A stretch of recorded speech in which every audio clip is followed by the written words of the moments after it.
CNBC contributor. You say, Ron, that further strength of the dollar, raising risks of a global recession and risks breaking the currency markets. Explain. So, Tyler, and you and I go back far enough on this one, and I'm sure Seema knows about it as well, but in 1985, the dollar was so strong that the then G5 group of nations had to coordinate it and weaken the dollar on purpose because it had become such an impediment to global growth. In 1994, the dollar strengthened so much, the peso crisis occurred, caused the Fed to ease after tightening. 97 and 98, you had Asia and Russia. And I think we're approaching one of those historical inflection points again, where this type of tightening cycle, led by the Federal Reserve in a somewhat asynchronous fashion with global central banks, is creating strains in global foreign exchange markets that could lead us to another point like that, which would ultimately force the Fed, as Jim Bianco was indicating earlier, and maybe not on this particular issue, but to something breaking in the financial markets that would turn the Fed around. My guess is early next year, particularly if the dollar continues to soar as it's doing right now. Why does a rising dollar wreak such havoc in other currencies, whether it's the pound, whether it's the peso, or the yen? Why does it cause such havoc? Well, it really depends on the set of circumstances. You know, during the Asian currency crisis and the Russia crisis or the Mexican peso crisis in '94, they all had a lot of dollar-denominated debt. And as their currencies were crashing in value, their external debt service burdens were going up. In this instance, we're exporting, if you will, to a certain extent, our own inflation by driving their currencies down, just as Europe, for instance, is trying to fight it.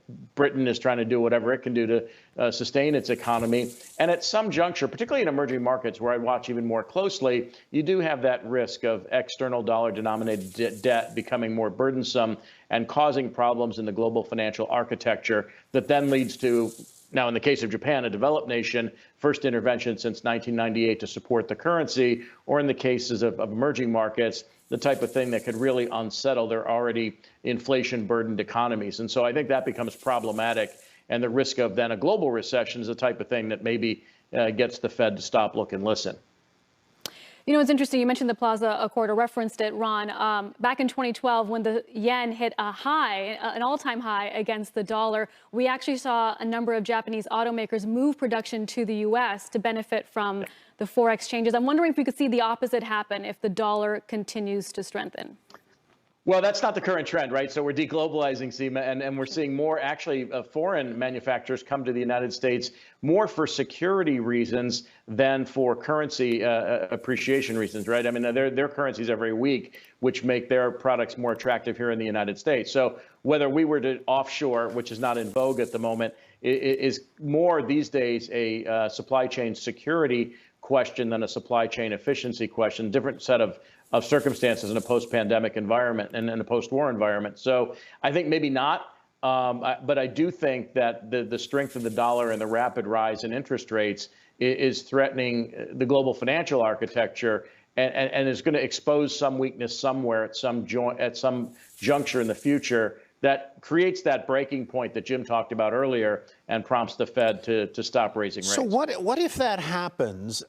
Certainly in listening to Chair Powell on Wednesday, I didn't hear a peep about a pivot or any. He never will, Tyler.